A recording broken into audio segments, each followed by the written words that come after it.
Hiya, I'm Moonspoon, and today I'll be playing some more Death Road to Canada. So today I am going to be using the wheel to determine the traits and perks of the characters I'll be using. So I'm going to go ahead and show you 4 spinning wheels, and this is what we ended up getting. And now I'll also show you the information about these traits and perks, so you can read that at your own leisure. But hopping right on in. So I went to the old factory because even though we do have a mechanic on the team, if we run out of gas, we'll still end up abandoning the car. After finishing up at the old factory, we had this scenario where it was you can practice with like shooting golf balls or something like that. So I decided to do it and we got hurt. And it was really interesting looking at their stats because even though Star is a martial artist, she doesn't have the best fitness. I then got a scenario I've never seen before, or if I have seen it, I didn't pay attention to it, but it was like helping people out on a farm, and I decided to let Venus do some repair work because she's an inventive mechanic, and her mechanical skills increased, and we also got food. We then went to our first trader camp, and the only thing I bought was a silenced pistol.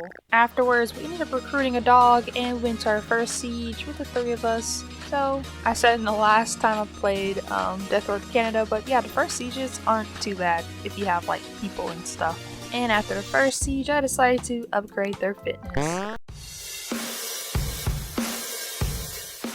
So, as we was driving down the road, we ended up being approached by a scary looking clown. So I was like, okay, let's floor it, let's not, I don't know about this rare character. But he ended up in the car anyway. And not too long after, we lost our car. And so here's one of the missions where you can get a car. Just had to kind of run down to the very end. And it's an old school car. After getting the car, we had a scenario pop up with a town of traps, and it has traps all over the place, but it has some like loot at the end perhaps. So I decided to send a scary clown because I was like, it's okay if he gets hurt. He's a scary clown. But he did not get hurt, and he actually found us some good loot. After that scenario, I went to the Death Arcade. I've been to a few arcades. They're usually part of a neighborhood, so this was just an arcade place. Running through, there was plenty of zombies to kill, so I decided to let the dog take a rest because I wanted to upgrade the skills of one of these people here. So running around, I ended up finding a few arcade games. For some reason, I let Star play one of the arcade games, which was really funny because Star does not use guns. As a martial artist, they just don't use guns. The next person I had play an arcade game is Venus, because I was like, okay, you can actually shoot guns with your perk.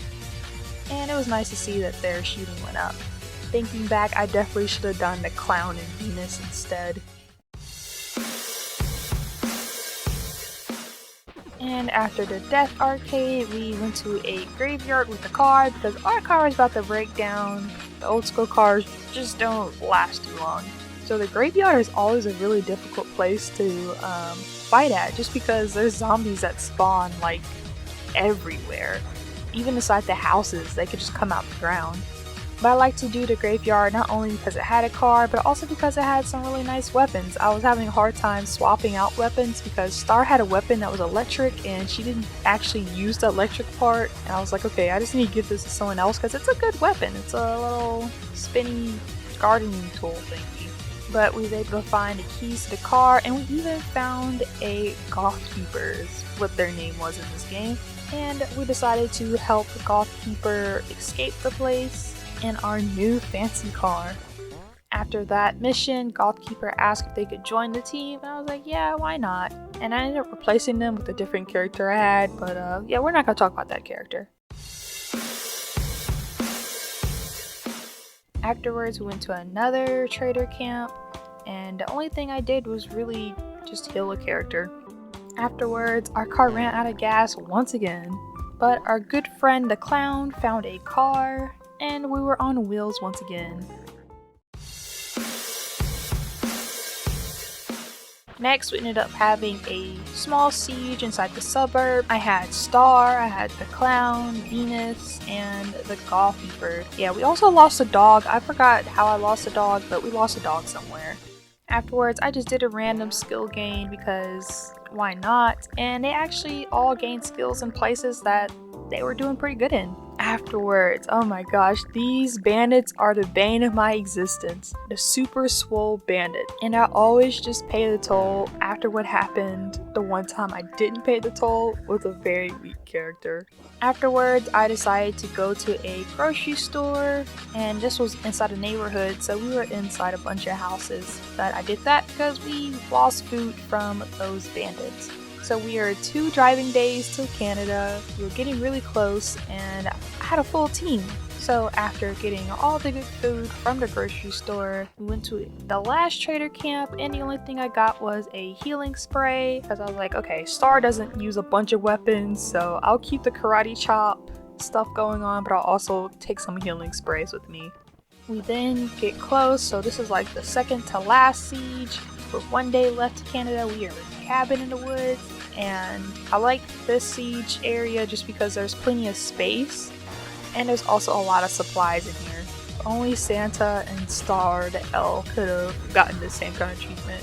But we also had a lot of good weapons. I mean, Venus had like the electric mower thingy, and then Keeper had like a chainsaw, so those are also really good weapons for a siege and just like knocking down large hordes of zombies. After that siege was over, I decided to give Keeper 1+ max health because everyone left in like full health, so we was doing good. And our group prepares for the last big boy 4-hour siege. I think it's very fitting that this is called the City of Crushed Hopes because man, this is tough.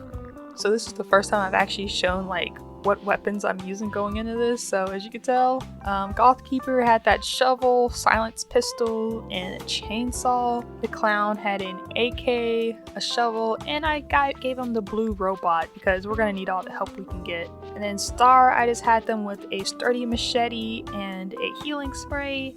And the carry that opened that's a karate chop. And then Venus had a wrench, the electric mower, and a rake. So I was like, okay, I think that's good enough. Let's go to battle. And I got an achievement. I've never seen this before with this siege right here, but the zombies were like clown zombies. And I would say they already had their like electric and chainsaws out. I wish I could have controlled them to like save that for later because we started out with a pretty low density of zombies.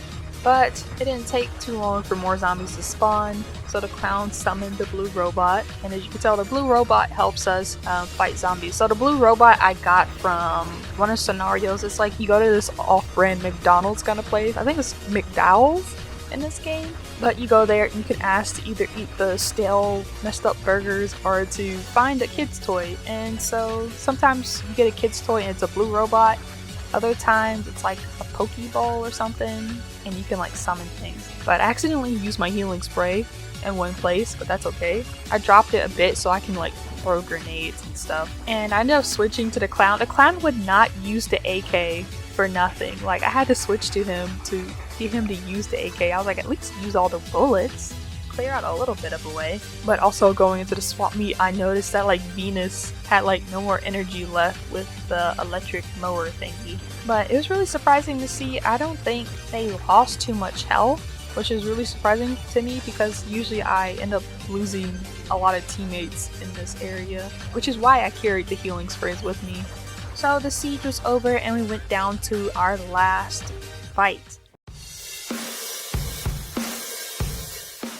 So after that siege, we went down to the final mission, and I decided to let them keep like the same kind of weapons for the most part.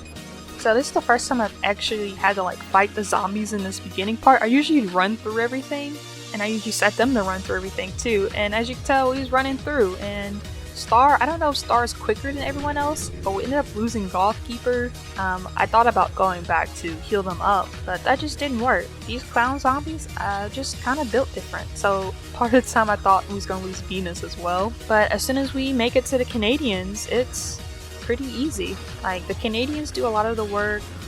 I switch my NPC friends back to fighting mode. The robot comes out not too long after, and it's just smooth sailing from there. We make it to Canada. So I kind of wish that I could have made it to Canada with all 4 of my characters that I had at that very end. But you know, you live and you learn. And I was very surprised to see this amount of rare characters. So I did play on short trip mode. I usually do that with challenges. But somehow I met a lot of rare characters here. In dogs, somehow I met a dog here, but I didn't meet a dog. When Mrs. Claus had a perk where you're supposed to meet dogs more often. But I really enjoyed doing this video. Oh, and I almost forgot, question of the day, the question of the video.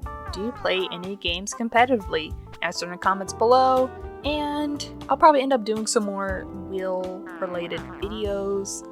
And until next time, see you guys later.